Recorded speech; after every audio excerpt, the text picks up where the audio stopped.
How to achieve financial freedom. What does financial independence mean to you? Personal financial freedom is required. Dream big and be clear about what you want to achieve.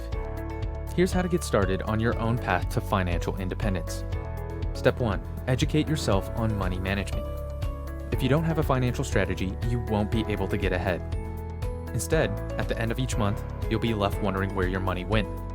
That is not financial independence. Rather, it is a formula for financial ruin. If you're married, make sure you and your spouse are on the same page when it comes to money. If you're single, find someone to keep you accountable. If you're living paycheck to paycheck, it's unlikely to accumulate money. Before the month starts, give each dollar a name and keep track of your expenses. You can always change the sum in each category if you regularly overspend or underspend in some fields. Budgeting is important for keeping your finances in order, but it doesn't stop there. And if you gain financial independence, you can always create a monthly budget that is exclusive to you. You need a strategy no matter how much money you have. You won't arrive at financial independence by chance. Budgeting is the first step towards intentionally accumulating wealth. Step 2. Arrange your capital. You can discover that you've made financial mistakes in the past once you start learning how to manage money. That's fine. However, if you want to be financially free, you must first clean up your mess before you can begin to create wealth. That means whether you have credit card debt, student loan debt, or car loan debt, it's time to get serious about paying it off. What is the reason for this? Since your paychecks have someone else's name on them while you owe money. If you want to achieve that target, you'll need all of your money, not just the bits and pieces left over after credit card bills and student loan payments. Paying off your debt helps you lay the groundwork for long-term prosperity. Before you begin paying off your mortgage, make sure you have $1,000 set aside. You don't want unexpected costs to stop you in your tracks. When people start budgeting, they usually feel like they've had a raise, which is great news for you. Spend all your spare money on your smallest debt before it's paid off. Then keep rolling the snowball. Paying off debt is difficult, but nothing compares to the satisfaction of actually keeping the money you earn each month. Debt impairs your ability to accumulate wealth and jeopardizes your financial strategy. It's straightforward. Stay away from debt. Step number 3, make an informed decision about your career path. Your income is your most effective tool for accumulating money. There are a lot of factors to consider when deciding on a career path. There's no reason to stay in a job that's not fulfilling you, particularly if it's making you unhappy. Finding a career you enjoy that also helps you achieve your financial goals can make the trip more enjoyable. So what should you be on the lookout for? Here are some things to remember. In 10 years, where do you want to be? Beginning with the end in mind is a good way to go. Is this work in line with your long-term objectives? Is there a possibility of making money? Even if you aren't earning your dream salary right away, make sure there is room for your income to rise as your worth rises. Are you able to develop? Is there room for you to progress and improve both personally and professionally? Do you like what you're doing? Don't waste your life working at a job you despise. Find a cause that you care for and that helps you bring your talents to good use. Do the benefits help you to meet your financial goals? Your retirement savings and healthcare options can have significant impact on your ability to accumulate money. Take your career choice seriously because it can have a big effect on your long-term financial strategy. Step number 4, develop a short-term savings strategy.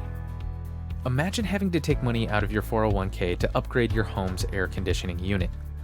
What if, after losing your job, you needed to open a credit card to pay for groceries? If you kept borrowing money from your future, how will you ever get ahead? You wouldn't do it. If your objective is financial independence, you'll need a cushion for life's unforeseen incidents, such as vehicle repairs, faulty appliances, and medical deductibles. As a result, once you're debt-free, you can raise your emergency fund to cover 3 to 6 months of expenses. Having enough cash on hand to cover an unforeseen life occurrence provides peace of mind and is an essential part of your overall financial strategy. You'll notice that your budget has more flexibility if you have that fully funded savings account. You'll be able to indulge in shopping sprees and specialty lattes without feeling guilty. You'll need a savings plan for major expenses that aren't emergencies and you're not taking on debt. Take, for example, summer break. It's that easy. Make a line item in your monthly budget for saving and divide the total sum by the number of months you have left. You're no longer in debt, which means you can relax and enjoy your holiday instead of worrying about a credit card bill when you get home. You'll have the financial base to begin saving once you have a fully funded emergency fund and a plan in place to cover large purchases. Step number 5, educate yourself on your investment choices. You're able to work with a financial planner who will help you make the most of your long-term investment opportunities now that you have a strategy for short-term savings. The good news is that the faster you start saving, the more time you'll have to watch your money grow. At work, compound interest has this kind of strength. Here's how to get going. College savings. If you're already saving 15% of your income for retirement and want to start saving for your children's college fund, an education savings account is a good place to start. ESA. The money you put into an ESA grows tax-free, just like a Roth IRA, so you won't have to pay taxes on it when it's used to pay for college. For each child in an ESA, you can currently contribute up to $2,000 per year. There are income restrictions, and your investment specialist will help you figure out whether they apply to you. Number 1, speak to your financial planner about a 529 plan if you want to invest more than an ESA. These plans are also tax-free to expand. Just keep in mind that some 529 plans should be avoided. Prepaid tuition plans and fixed investment options should be avoided. Number 2, the best thing about preparing for your children's college is that you're also setting them up for financial independence by assisting them in avoiding student debt. Step number 6, engage in the financial independence journey. The first step is to make the right investment decisions, but staying on top of your fund's performance is key to getting the most out of your money. Investing on autopilot is not a sound investment technique. However, the prospect of actively making investment decisions can seem daunting. You're not alone if you're feeling this way.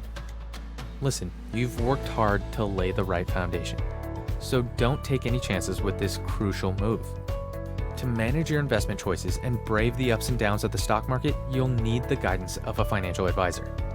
Financial independence means more than being able to pay unforeseen expenses, such as vehicle repairs, without breaking a sweat. When you know you can satisfy the needs of others, the real fun begins. Imagine being able to support a desperate family by covering the expense of their car repair. It's no longer all about you, it's about leaving a mark. If you live as if you're no one else, you'll be able to live and give as if you're no one else later. It's well worth the effort it takes to get there. You should do it. If you want to know more financial tips like these, make sure to give this video a like and click subscribe. Thanks for watching, and see you in the next video.